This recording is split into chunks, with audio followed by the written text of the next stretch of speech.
Hey, good morning, good afternoon, good evening, wherever you are. Welcome to the, once again, one day late, slightly later in the day, uh, Tuesday, September 2nd, 2014 edition of Intelligence Report. I, as usual, am Dean Esme, Operations Manager at A Voice for Men, and recently snubbed by NPR. Here, tearfully. With me, as usual, is the amazing, bombastic, fantastic Paul Elam, publisher and founder of A Voice for Men. Say hi, Paul. Hi, Paul. And also some chick that kind of just won't go away, Tara Palmatier, I think her name is. Hi, Dean. Hey, Tara, how are you today? Hey, babe. So we had a very, and I do mean very last minute story edition that we're going to go ahead and open up with. Although I don't have a whole lot to say about it, but apparently All Things Considered has finally gotten around to doing a story on the men's rights movement. And while they use the discredited and dishonest journalist who writes, blogger who writes for We Hunted the Mammoth, it wasn't too bad a piece. You both got a chance to read it and hear it. What'd you guys think? Yeah, well, for everybody that was listening, that's here now, the reason we were just running a few minutes late is because we were actually listening to part of the radio broadcast that NPR did, which included interview material with Warren Farrell, myself, and what's his name from Big Hairy Elephant blog. And it was actually, while they made the obligatory reference to SPLC. They really did actually a fairly decent job. I am surprised that they got all the way through the article that's posted at their website and through that portion in the radio program, at least, where they did not talk about Elliot Rodger, which was actually quite refreshing, that somebody actually could speak about the, particularly a left-leaning place, could speak about the men's movement without speaking about Elliot Rodger. I don't know. We will have a link in the low bar to all this after the program's over so that everybody can go read and comment and hear for themselves. But overall, I would say pretty much the same typical story. People that really don't understand the issues are reporting the issues and trying to look like they do understand the issues. We'll just see. The jury's out. I'm still thinking. I think there may be more material from NPR on this before it's over. What do you think, Tara? Dr. T? Comparatively speaking, it was more fair than many of the other journalistic endeavors I've seen on reporting about the men's rights movement, but I'm still flabbergasted that anybody uses David Futrell as an actual reference. I guess it as a reference. Whether or not he's factual is certainly. Well, that's my point. Yeah. No, and his claim there, his particular claim quoted there was fatuous on multiple levels, but and it's one that I get tired of. You don't actually do anything; you just complain. Well, A, that's just not true. And B, when you don't have even 1% of the resources that the worldwide, yes, the worldwide feminist movement, the billions of dollars it controls, which is not a secret, it's disingenuous to think that an organization that runs on pennies and mostly volunteers can even hope to match that. Our main mission is to have a megaphone to raise awareness of the issues and to shake a lot of men out of their stupor and women who care about them out of their stupor about these issues. I do not have the resources. I'm sorry, I really don't have the resources to go and build a homeless shelter. And if I did, I'd have room for one person, maybe two. And I'd probably wind up going broke like my associate Earl Silverman did, who tried for 20 years. And helped a handful of people only in that whole career because nobody gave a shit. I think that's what bothers me the most about that sort of perspective, and I don't want to certainly don't want to spend any more time on that guy than we have to. But what the sentiment he's sharing is one that I've heard many times before, that you don't do enough, that you really don't care about the issues, that you just want to make a stir. Making a stir in this zeitgeist is trying to talk about the issues. Even we tried to have a conference, and there are death threats issued, and that's nothing new, by the way. In the past 40 years, everybody from Aaron Pizzey to Suzanne Steinmetz to Richard Gels to Murray Strauss have all gotten death threats for talking about issues outside the feminist narrative. This is nothing new. So when feminist critics saying, "What are you doing?" I might want to suggest to them, you know, if we could like have an open discussion without bomb threats being called in just for disagreeing with the feminist narrative, then maybe we might end up actually, I don't know, doing more. Just a thought. I liked a little bit of well poisoning there about how when we go after our critics, we mostly pick female critics. No, sorry, that's not true. And even the whole, likely even to this report. Why, thank you. You can't concede the possibility that we might just have rational things to say. We'll probably and valid criticisms. Yeah, I mean, it has to be angry and unhinged. I mean, of all the reporters we were meanest to in the last, in the wake of the conference, the two we were meanest to, actually, in my opinion, were both male. That idiot Bucky Turco, who I actually regret mentioning his name again, and of course Adam Serwer, a.k.a. Serwer, were in for the biggest spankings of all. And Derek Clifton over at that stupid Mick place, literally they're called Mick or Mike, I can't remember. We were hard on him. Whatever. It's like, if you're critical of any woman like Jessica Roy, who deserved it, or Monica Hess, who deserved it too, you must just hate women. It's because, I don't know, women aren't adults who can become criticized, right? I think something might be a good idea. As a matter of fact, I want to do it if I can ever scrape together, you know, a spare couple of hours to invest in it. But I think I'd like to peruse through the library of ABFM articles, some 3,500 of them, and actually pick the ones where we go after individual ideologues and do a study on the gender. Because when you look at everything that we've written about people like Michael Kimmel, Michael Flood, about the people of Division 51 of the APA, Hugo Schweitzer, I mean, we can go on down the list. There is no shortage of men by any stretch, and I would bet, I would venture to bet that we have dedicated more time probably to taking a harsh look at male critics of the men's movement than we have at female. Overall, I think I'm going to do that. I'm going to figure that out, what the gender spread is, and probably do a piece about it, because I want to refer back to this. They keep saying particularly women. And what they're doing a lot of times is looking at comments. Well, we, you know, for some strange reason, have an appeal for men who have been through our family court system and whose wives have used the corruption in family courts to destroy their lives. And that is an area that needs to be talked about. So there are going to be criticisms of women in that scenario. We definitely lean toward pushing guys to not describe it in terms of all women and not to generalize so much, but we also don't put PC leashes on them and lead them around like puppies telling them what to say all the time. All right, but since when did it become a crime to criticize a woman, any woman, particularly if that woman is deserving of criticism? Well, I also note, too, the hypocrisy of just how much comes out of, how much feminist, in specific, feminist bile comes out. I mean, I had somebody approach me today on Twitter, again, telling me I really needed to learn about toxic masculinity, a favorite feminist phrase, and how it was the cause of most of the violence and suffering in the world. And I'm like, okay, toxic masculinity, which has been spoken a number of times. Program.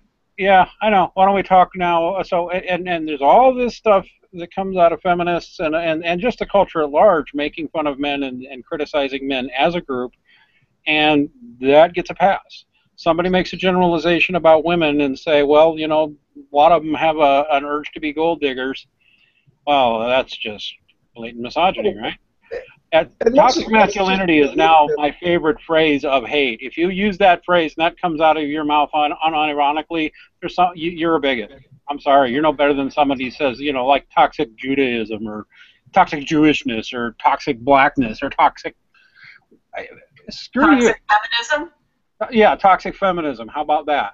Actually, feminism is pretty toxic. And let's keep in mind that we've been hearing this criticism from people that belong to an ideology that has bashed men for the past 50 years with unrepentant abandon. It is absolutely... Feminist figures wear T-shirts saying, I bathe in male tears. No. They're allowed to call that ironic, Miss Andre, but if I make a joke about women, there's no ironic misogyny, right? There's none at all. By the way, make me a sandwich, Tara. Yeah, well, there's your soundbite, quote miners. One of the last thing I want to point out about that I think is really important is that, you know what, life does mean some generalizations. We can generalize that men tend to be more physically aggressive than women, and I think they are. I think overall, men are more physically aggressive. They're more physically capable with upper body strength than women. I don't think it is an unfair generalization to say that men are stronger than women physically, because they are, as a rule. Men like insulting each other directly. Men like insulting each other directly to their face, and they think that's fun. Women don't like that. Well, here's the deal. Yep, go ahead. We have an amount of criticism that we need to make and look at socially in men and women. I mean, I don't think the feminists were out of bounds to want to critique the sexes. I don't think that's out of bounds at all. I think it's important to look at social trends in the way the sexes are socialized, and what we raise people with expectations to believe about themselves and about the society around them. And we do a lot of critique on masculinity and on femininity in that sense. And you know what? That's a perfectly rational topic for discussion. If they don't like it, leave the room and go somewhere where you hear what you want to hear.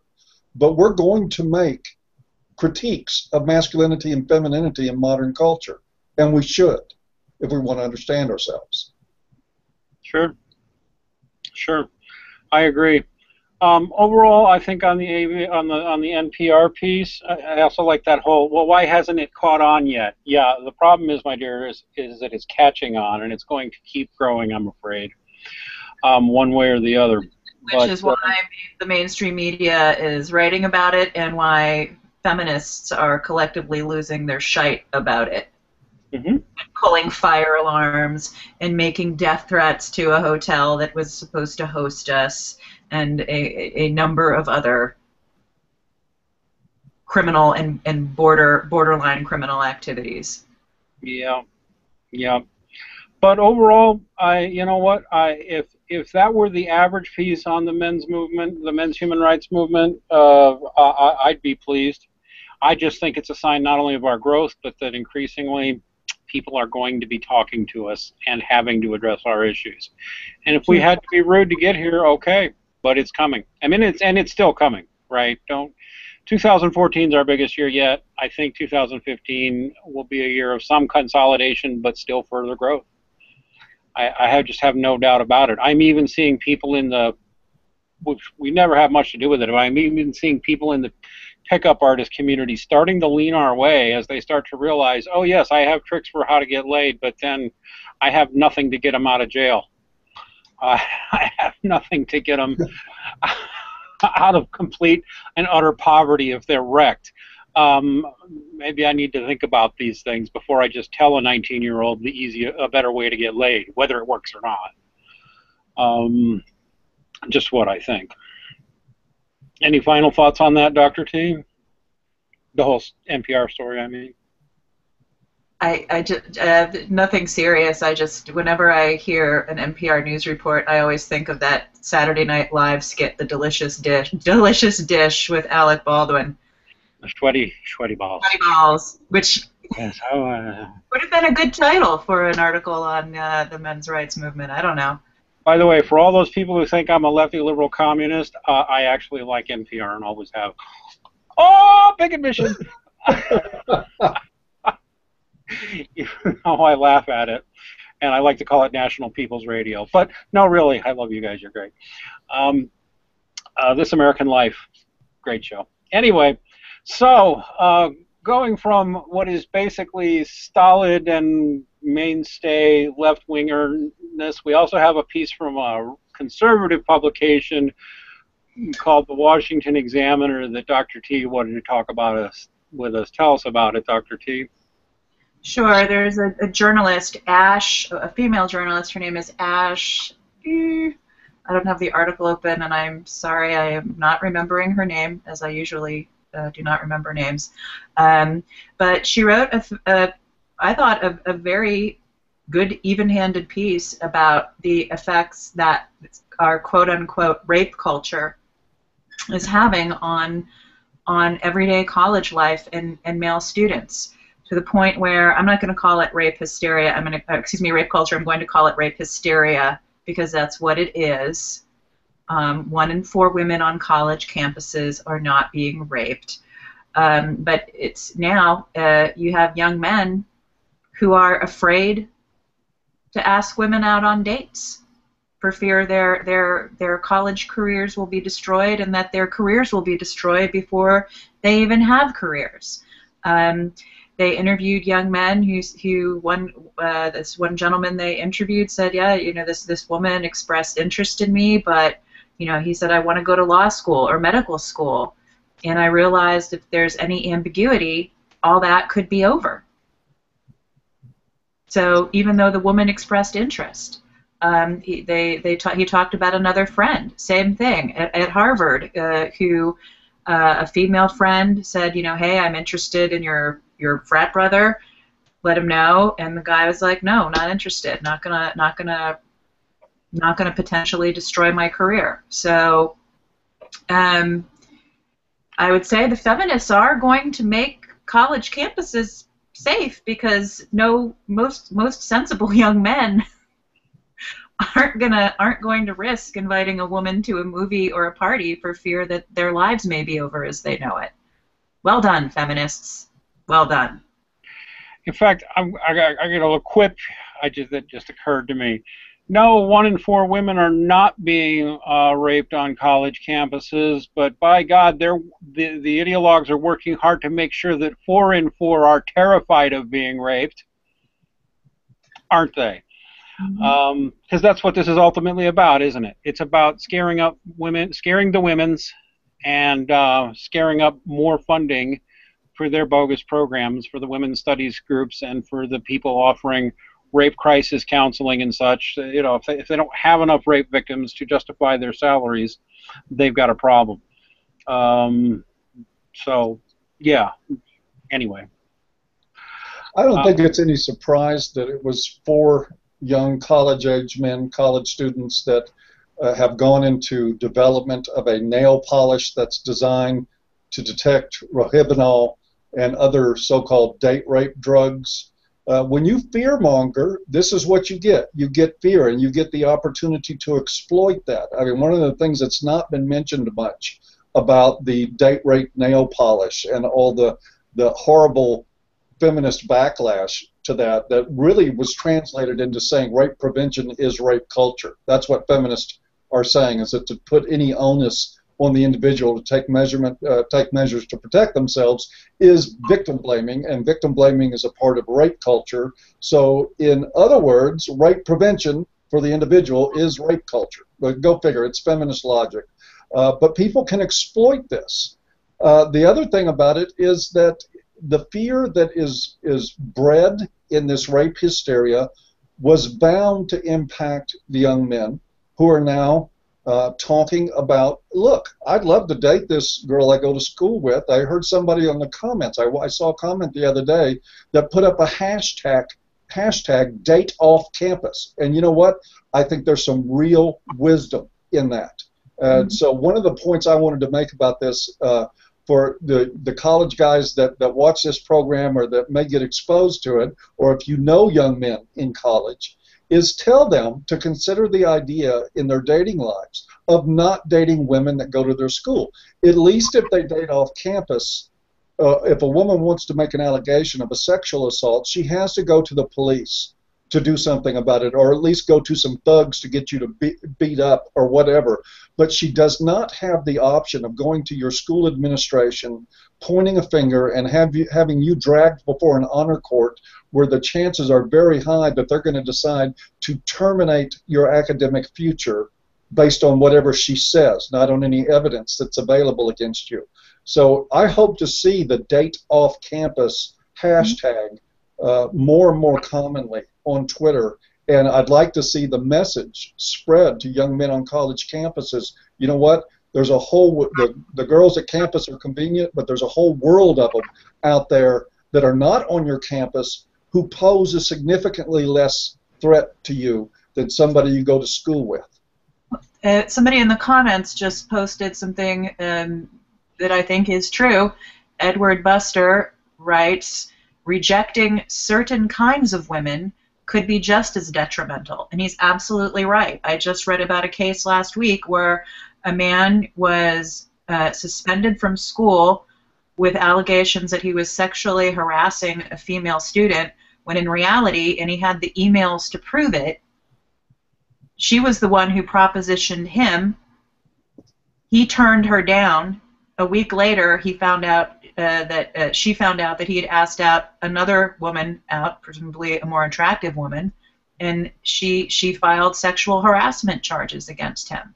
Yep, that is one of the classic reasons to actually make a false claim. Even turning a woman down isn't necessarily a fail-safe way to avoid this kind of tyranny on college campuses. The thing is that if you're your average, well, let's say 20 as a median somewhere, 21-year-old college male student, you are probably, in most cases, on a campus where it's about a 60-40 ratio. So the women outnumber you. So actually, your odds of women approaching you are higher than they are in the real world. On some campuses, it's down to, it's like a 70-30 ratio. You know, I have to wonder how many smart, young men will get the news that, well, this may be very tempting because it's not too hard to find a date here. You really shouldn't, and you can't even, you really might risk getting one psychotic. Well, it only takes one psychotic who decides she's been spurned by you to just go ahead and file a claim that you did something bad. You were in a room alone with her for 2 minutes because she cornered you. Well, there it is. That's all the proof she needs for those kangaroo honor courts. All she's got to do is be a convincing enough actress. And I'll go back, if only 5% of the female population is that toxic, great. I would say more like 20. Well, hey, put your number wherever you're at, even if the vast majority of women aren't like that. Enough are. It's a dangerous game. It really is. I think what's happening is it's the college-age version of men on strike, men who are opting out of getting married. I think the smart thing for college men to do is to opt out of romantic relationships on campus. I don't know that dating off campus is going to be any better, but as you said, at least they'll have to file a police report and will be held to a higher standard of evidence and proof.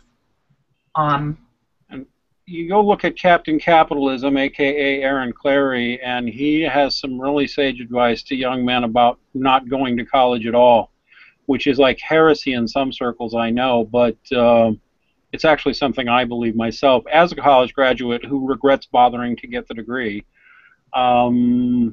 These days, increasingly, they can call it heresy if they want to, but advising young men not to walk in minefields is actually, if there's other options, I mean, people do need to decide what they're going to do for their own security, for their lives. it is important to know that education plays a role in what choices you get in life. But there also are entrepreneurial options and opportunities for young men who going their own way. But just imagine how much fear you have to be spreading in order to get young men, which is the equivalent of kids being in a candy store when they're outnumbered by college women, and the temptation level that is there. That if you can produce enough fear to overcome that and have young men saying, "I'm not touching any of this," then something has gone horribly wrong. And I suggest that any young men in that environment pay real close attention. Just go Google false accusations and see what kind of stories you come up with, particularly related to colleges. And you're going to find out that any moment could be your next wrong move. Like Dean said, if you find yourself in a position where you're alone with somebody for 2 minutes, dude, you're guilty. You are guilty, especially if she can prove that you were alone for 2 minutes. I mean, she doesn't even really have to. But if she can prove that you were alone with her, then she can prove you raped her. And that's what young men are living with right now. Sexually assaulted her in some way, right? Yep. Well, and the reality is, and this is the economic reality, most degrees are not very good, not going to get you a good job in the marketplace anymore. It's not like it was 30, 40 years ago. We have an interesting comment here from an Alex Cockle. I hope I said your name right, Alex. Are you going to see more blokes opting for distance learning? Are there good equivalents of the Open University over there? I assume Alex is not in the United States. He could be Australian or British with a name and that kind of phrasing. But yeah, distance learning is getting more common. I actually suspect that the better move for a lot of guys is actually to look at some sort of trade school, at least over the next 10, 20 years. But yeah, in fact, I partially got my degree online, and a lot of people are getting them fully online. And if you are going to go to college, well, actually, my advice to any young man is, number one, make sure you're getting a degree that there's actually going to be a demand for. And guess what? Law degree is not a good choice anymore. A business degree isn't really a good degree necessarily at all anymore. There's a lot of unemployed MBAs these days. So you got to think really hard what you want if it's actually worth the cost of going to college. But if you are, I'd say distance learning is the way to go. And yeah, you can do it. There's colleges you can go a full year degree, even a master's degree through online learning now. If my kid decides he wants to go to college, I'm going to encourage him to pursue that path, because I don't want him getting his life fucked over by a crazy cluster B person who just hates him. I know guys it's happened to. And I'm sorry, but that's just reality. I know guys it's happened to. More than one. You can always, Dean, you can always major in gender studies and get paid 30 to 50K on average, spreading lies about domestic violence. But if you have a penis, that might get in your way. Oh, no, gender studies. If you get to be up to a gender studies professor, you can get up to 80, 90, or even into the six-figure range. But, of course, you probably have to be female for that. Someone forgot to turn off their phone. Actually, some of those gender studies professors make pretty damn good money, which is, at least in my view, for a very light workload, some pretty good money with some damn nice bennies. But there ain't going to be no men getting that kind of salary and position anytime soon. And anyway, blah blah blah. Yeah, young men, you need to be aware. You have every reason to be scared to date on campus. You really do. And it's good to see more news sources noting this fact. And mothers, you got sons who are about to go to college, I'm telling you, write to the college professors and ask them what they're going to do about the possibility of false allegations against your son. Just ask them. They have to answer. And then you got real lawsuit ammunition if your son does get run up on. We're fathers, mothers, and fathers. Oh, yeah, I know. Except fathers won't take the, yeah. I was just going to make a sexist generalization, but it's fucking true, man. There's so many fathers who won't take this seriously, so. Yeah, but yeah, mothers, fathers. Think real hard about this. Your kid could have his life ruined. So, anybody got anything else on that? Stay out of jail. Stay out of jail, yes, and stay out of 6 figures worth of student loan debt that you can't pay back because you got kicked out of school. That's right. On some bogus charge because you felt up the wrong girl and she decided up later all that was sexual harassment because I regretted it because I was a little too tipsy. Yeah. So anyway, so finally we got what we get to, I guess, what we titled this hangout on, which is the entire issue of Gamergate. Which, as somebody who's been playing video games since literally the late 1970s, and who, as a dad, my primary bonding experience with my boys was playing video games. I am a big supporter of the gamer community, and I've just been astounded to watch as not just frauds like Anita Sarkeesian, but now blatant abusive and truly psychotic frauds like Zoe Quinn are just running roughshod, and nobody in the mainstream press is calling them out on it. It's because they're all sleeping with her. Apparently, and I mean, you know, we have stories on. We had one story on it on A Voice for Men. And I remember one gay guy got really mad because he said, "You men's rights activists, this isn't a men's rights issue. It's a gamer issue." I'm like, whatever. Just read our story. It's a good story, and we're going to have a part 2 soon, I hope. I'm forgetting who wrote it, but because it was his first submission to us, but he's a very good journalist. James Vincent, I think, or Vincent James? James Vincent, yes. Look for Cronyism, Lies, and Censorship, What Zoe Quinn and Feminism Bring to Gaming, Part 1 by Vincent James, and we hope to see his Part 2 soon. There's been multiple reports on this. None of the mainstream gaming press will cover it. Very few in the non-gaming press will cover it, and most of them are covering from Zoe Quinn, even though all the evidence against her and a bunch of her friends being a bunch of corrupt, crooked bastards, basically making themselves rich and famous through what looks like extortion, bribery, and fucking. It's just amazing. And people are spinning this like it's a sex scandal, and I think that's the thing that bugs me the most, because it is a sex scandal. What makes it different than from like a political sex scandal? I have an answer, but I can't formulate it.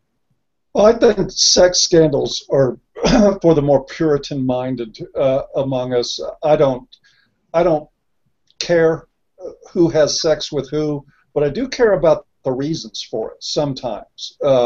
When sex is delivered, as has been here, I mean, if you read the article, you're going to see what this boils down to, and there's quite a bit of 5-year history now in what's happened in the gaming community, where we have seen in the levels of media that address gaming community, journalism, video media, what's happening on YouTube with it, and somewhat now extending into the gaming forums online, is that you have a bunch of social justice warriors, feminists that have come in to declare, are looking to co-opt the narrative of the gaming community, that community itself, and they are doing things like Anita Sarkeesian, she damseled her way into $158,000 by antagonizing people with her video project, which was to disingenuously explore misogynistic tropes in video games. And then when people, you know, she managed to generate some outrageous comments, she waved those around, swooned, and got a whole bunch of money. And that's one way that they're doing it, is they're getting money to produce media that is attacking of the game community.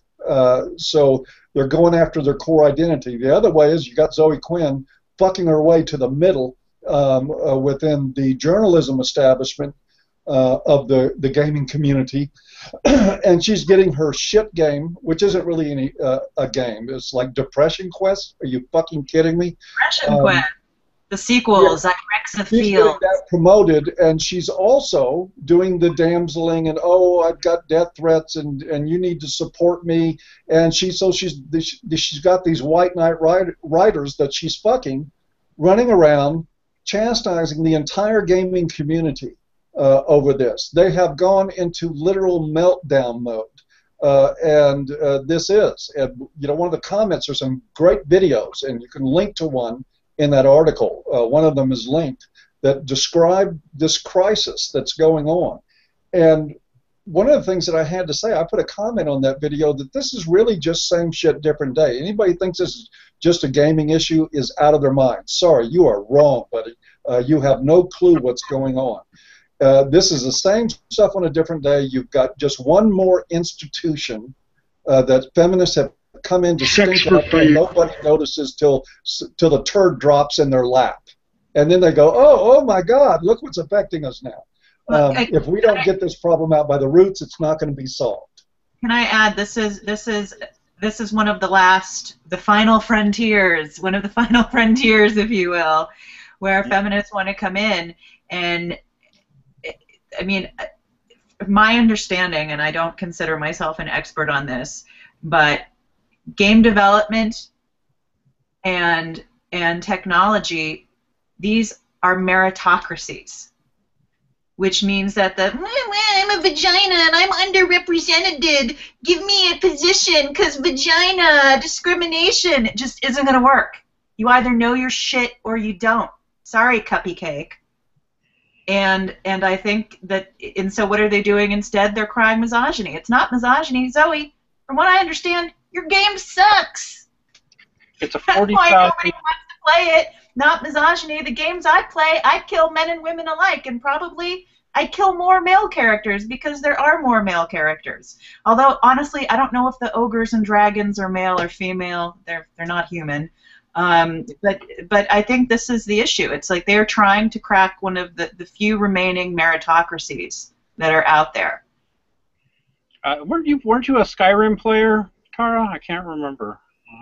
Yeah, I had to stop playing when I was humming one of the songs that they sing in the taverns. I realized it was time to put down the controller because I was singing the Dragonborn song.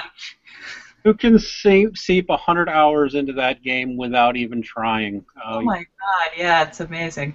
But I think this is what it's about. They're trying to crack into this meritocracy, and it's not working. Well, I mean, they're working hard at it, but they're finally getting the pushback. They're finally getting some pushback, some real pushback this time. Because gamers are non-ideological people for the most part, or if they do have an ideological agenda, it's left outside when they want to come in and game. I have had some real serious political arguments with some of my gamer pals, and then the game is on, and we're not talking about that shit because something more important is going on, the game, right? And they're picking on a constituency, by and large, that some of the stereotypes are true. In fact, a lot of the stereotypes of MRAs are the exact same stereotypes of gamers, and I think there's actually more, as a gamer and an MRA, I think there's more truth to it among the gamers. A lot of them are male. They're overwhelmingly male. By the way, there's a questionable statistic out there, very questionable, just like the wage gap, saying that about half of gamers are female. That is only true in the sense that if you count all video games equally. The casual gaming, yeah. Women engage in casual games more than... A lot more casual games, so they're way more into Candy Crush and Angry Birds and Farmville and puzzle games. You looked at Depression Quest, Dean. Depression Quest is a 40,000-word choose-your-own-adventure book. It's literally, it could have been written 40 years ago. Actually, it could have been written 100 years ago as a literal book. It would have been a very short book.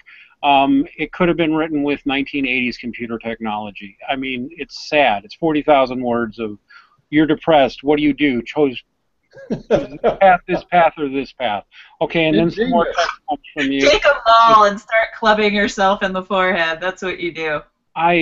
Well, you know, you're laughing. I mean, as someone who suffered from depression much of his life myself, I can say it. A lot of people who get into gaming actually are nerds who got picked on a lot when they were at school and are kind of socially awkward. I'm not making fun of depression. I think most people have had a bout of depression or two in their life.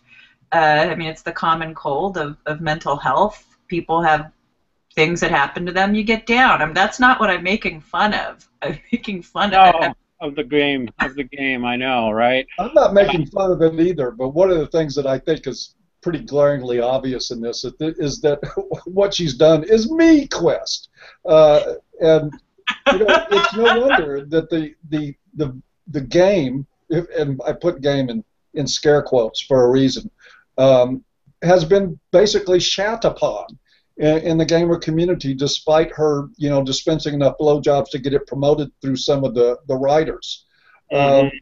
It's not much of a game. It's a POS, and gamers know it. It's available for free because it's even when you dispense sex, it's really hard to sell shit that's not designed to appeal. Like, I mean, you can sell fear to feminists and to their followers, and you can sell fear to white knights because that makes them pump their chest up and act all brave and stuff, and like what these guys have been doing, saying what they're not going to tolerate anymore about discussions about women on their forums. Hey, you know what? You can get that going, but you can't sell a shitty game. Sorry. It's just like Tara said. It is a meritocracy. You need commercially viable products. And you know what? It's dudes that are buying them, for the most part, dudes that are making them, and you're going to have to live with that. If you want to get an actually excuse me, I need to look something up here. I typed it in. I'm going to tell you all right now. Search online for something called Oppression Quest. Oppression Quest, which is a game put out by the anonymous collective at 4chan, which is a parody of Depression Quest, which will also tell you the entire story of Zoe Quinn, with some very sad music that plays while you're playing Oppression Quest. It's fucking hilarious, and it gets it down right. But I think we got to mention that it's not just Zoe who's the problem here. It's the cult of corruption and the mentality that enables women like her. We have a side story that just came out recently by a guy who calls himself Short Fat Otaku and Camera Girl, who noted that a woman who was by the name Maya Kramer, a.k.a. Lego Butts, who also apparently is slept with Zoe Quinn, and a whole bunch of obviously corrupt stuff involving Anita Sarkeesian and a bunch of indie game developers and all these corrupt game publishers like Kotaku and all that. That story is interesting. Look for the story called Indefensible, the Maya Legobut's Kramer story. That's an amazing little video all by itself. And I'm also going to put a shout out to what is probably the least noticed part of this entire mess, and it should be talked about a whole lot more. We also put up a video about this by some Asian guy. Yes, that's what he goes by, some Asian guy. I'll make sure that gets into the low bar. 3-part, actually epic rant. All mad respect. Paul Elam's Paul Elam. He just goes from calm and rational and factional, and he just builds to a crescendo of just such righteous, beautiful fury. He burns like a star by the end of it. He's just so flaming hot. He will humble you, Mr. Elam. Some Asian guy. One of the things that Zoe Quinn did was she accused a group called Wizard Chan, which has no relation to 4chan, by the way, of harassing her and doxing her and giving her a whole bunch of other shit. And it's quite apparent that she lied about that. She was doing a cheap Sarkeesian. She lied. She made it up. That's what all the evidence suggests. And what's worst of all is that Wizard Chan is a small forum made up almost entirely of chronically, seriously, clinically depressed men who they're a support forum for each other, and they like talking about playing video games and raising issues like the fact that when women are depressed, like Zoe, they get a lot of attention, but when men are depressed and chronically depressed, society treats them as losers and kicks them to the curb. They are basically literally an online support group for depressed men. And she used them as her supposed bogeyman that came after her, and they didn't. Bullies often target the most vulnerable people, and that's what she did. That's exactly what she did to Wizard Chan. And some Asian guy, I'm sorry I keep laughing at the name, some Asian guy goes into it in great detail, and how many in the gaming press have just shamelessly refused to acknowledge that this is what happened. While talking about the issue of depression and how horrible it is to pick on a person who suffers from chronic depression like Zoe. Journalists, do they even play games? Like, or are they just reporting on stuff they don't know about? Did they get rejected out of a gender studies program, so they became game bloggers? I mean, I actually think this is true. I think a lot of them got into gaming journalism simply because they saw money and journalism, games. Who gives a shit? Who gives a fuck? I can write, so I'll write about games. What was particularly interesting as this saga unfolded, we actually saw a series of, in 48 hours, we saw a series of 10, I kid you not, literally 10 stories come out of all the major gaming outlets saying that the gamer identity was over because gamers are a bunch of losers, and we just got to lose that whole identity of gamers. Gaming culture is bullshit. Gamers are losers. We got to move beyond that if the gaming industry is to go forward. I have to also wonder if it's being attacked because like pornography, it's something that Yes. I game, but it's like one of those things that's taking attention away from women. I mean, how many YouTube videos are there of pissed off girlfriends smashing their boyfriend's Xbox or PS3?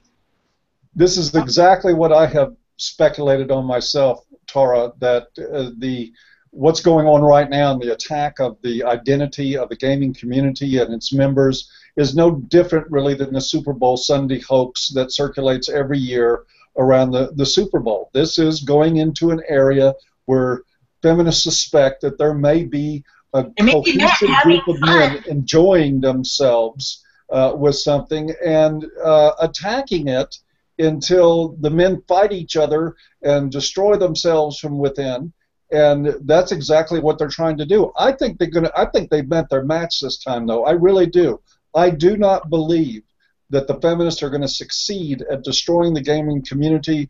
I think the only thing they're really going to succeed at in the end, because there is a lot more money that hinges on good games than on ideology in this case, they're going to end up with social justice warrior free zones all over the internet for gamers that do not want to hear this bullshit about who and what they are. We have an interesting comment here from Raging Golden Eagle saying, Zoe isn't even really an issue anymore. The problem is that the gaming media is crammed full of activists trying to push an agenda as opposed to actual journalists. Yes, Raging Golden Eagle, you are correct. However, something Tara said earlier, I hope will start to resonate with others in the gaming community. And I will call myself a gamer. The fact is that social justice warriors and feminists have been infiltrating other spaces in exactly this way for the last couple of decades.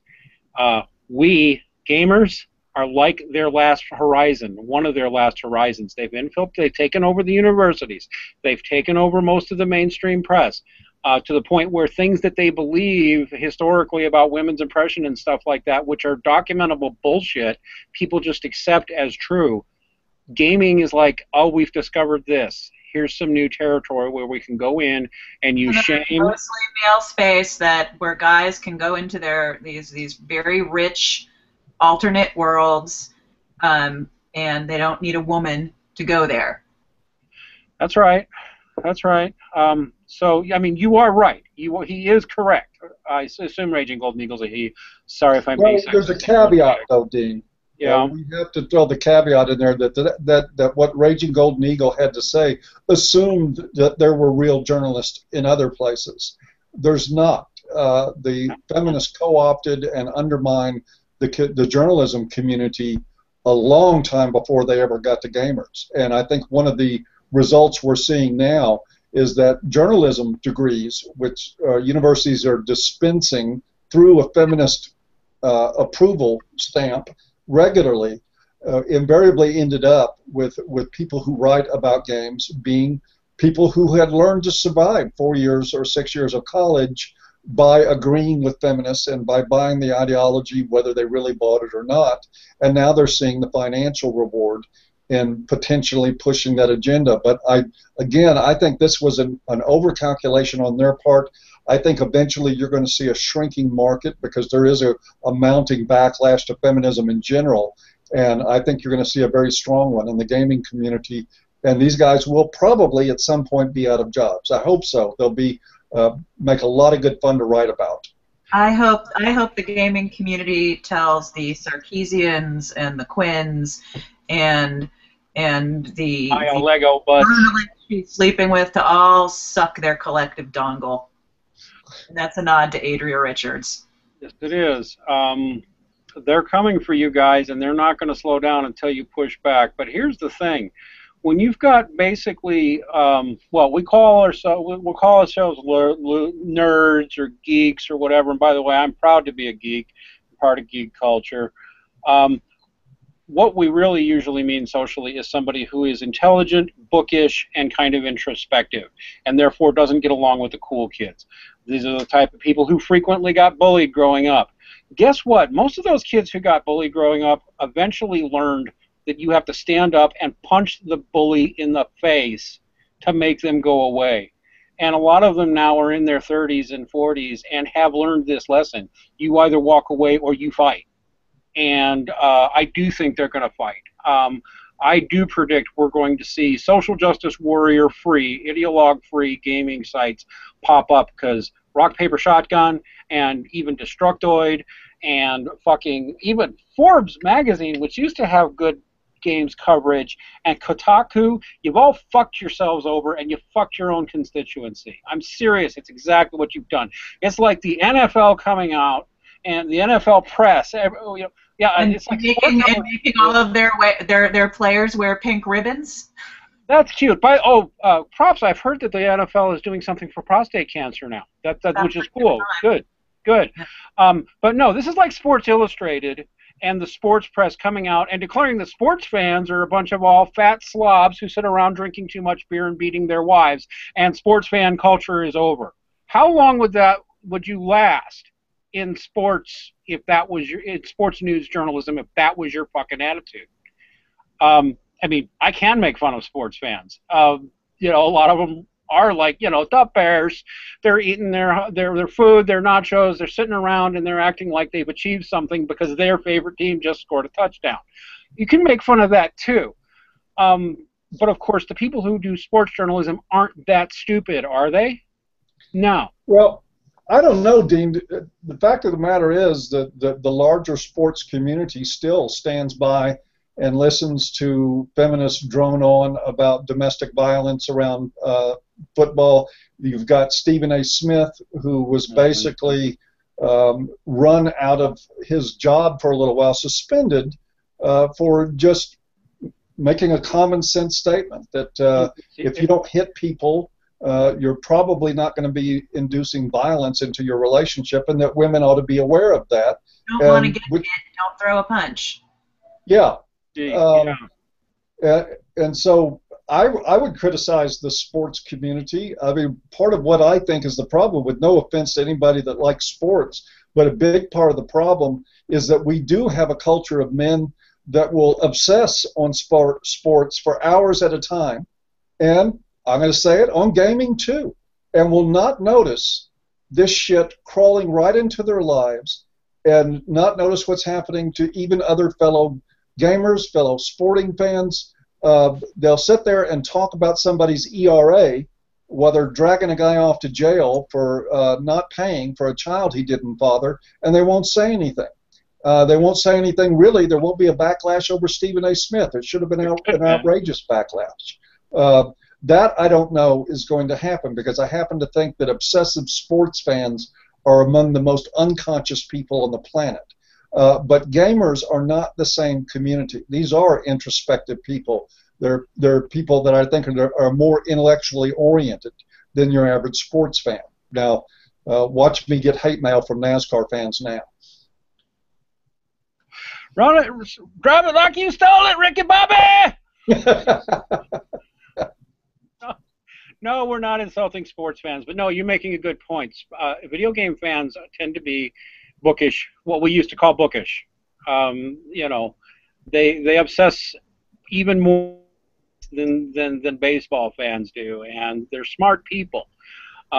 Yeah, no, I do think what you're watching here is the equivalent. Yeah, sure, sports media has been really bad to people like Stephen A. Smith. That was unacceptable. But can you imagine every major sports outlet declaring within one weekend that sports fans were all a bunch of losers and we needed to ditch them? Inconceivable. But that's just what the gaming press just did over this Gamergate affair. I really think there need to be widespread resignations and firings, because they're just totally shitting on a community that built a multi-billion-dollar industry. Well, I don't know. That's my rant. I gotta wrap up. I have a client. Sorry. No, go ahead, Tara. I'm supposed to be in session, and we're over time. Can we wrap it up? We're over time. Any closing thoughts, Mr. Elam? No, I'm going to pass. Going to say, one quick thing to Joel. I forgot your last name with NPR. You know, all journalists look alike, sound alike. I think it was really interesting that one of the things you did in your report was point out how harsh and terrible we are to women, but you all but predicted a response from us about your coverage of this. Joel, I think you're full of shit. That's all for me. Tara, any closing thoughts? Gamers, don't let your community be destroyed. I don't think you will. Push back. Fight the Hydra. Tomorrow evening, Paul and I will be doing Going Mental with special guest Terrence Popp of redonkulous.com. The title is You Might Be a Crazy Bitch If, sort of our homage to Jeff Foxworthy, but the crazy version. We did it the last few weeks. We've done some pretty heavy topics, so there'll be some serious moments. But we're hoping this will be a little more rollicking and fun to do than talking about borderline personality disorder. That's all. Preview: if it triggers her abandonment issues because you go take a piss, she might be a crazy bitch.